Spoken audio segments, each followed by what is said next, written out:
Hi, in this tutorial I'm going to show you how to use text spacing in Blender. So first we need to do is create a new text, so I click on add and then I go to text.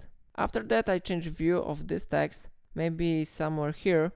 Then we need to go to data, object data properties, and we need to go to paragraph, and here we have something like spacing.